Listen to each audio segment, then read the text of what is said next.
Ruby Roy, Montreal professional guide since 1992, and I want to take you through a discovery of one of my favorite neighborhoods that is not visited very often, especially not on foot, and that neighborhood is Westmount. It really is part of Montreal's history from beginning to today and in the future. It makes up one of the three summits on Mount Royal and the smallest of the summits. It has a storied past, first being a First Nation burial ground.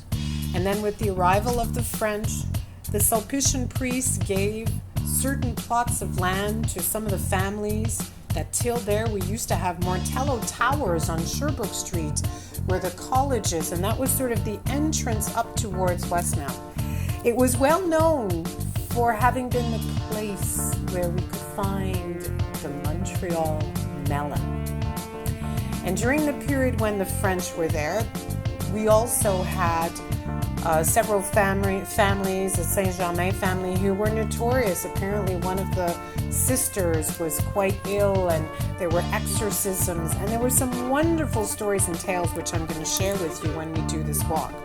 With the arrival of the British, when Montreal became predominantly Anglo-Scottish, Old Montreal was considered downtown. The country place was around McGill University, or what is McGill University, the Golden Square Mile. And then bit by bit, families would have their country places in Westmount. And sometimes parents would talk to their young children and they say, "Oh, why are you going so far?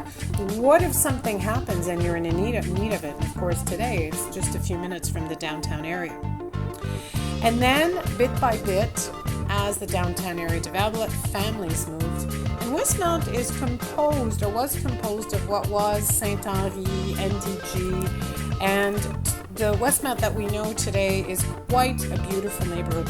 My favorite times of the year, the spring, the summer, and the fall, and especially during sunset.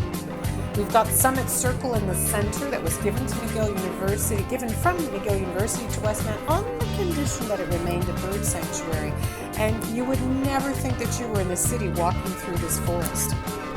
You have the beautiful viewpoint at Summit Circle looking towards the St. Lawrence River and towards the Montérégie area. And as you crisscross and walk through the different little streets and crescents, no streets are quite straight.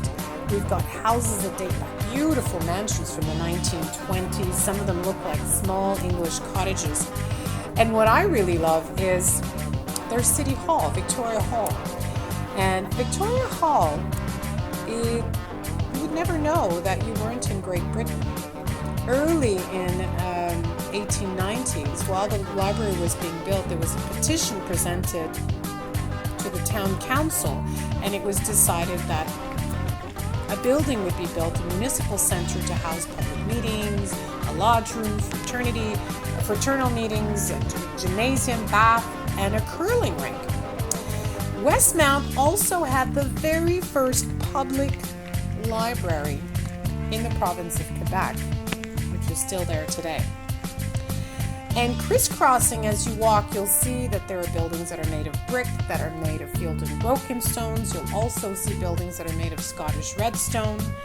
And though the gardens are not as large in other places, the gardens are magnificent, and there are beautiful varieties of flowers. You'll also see, to the northern part of Westmount, what takes up the skyscape is St. Joseph's Oratory. So I invite you all to take a walk with me next time you're in Montreal. À très bientôt!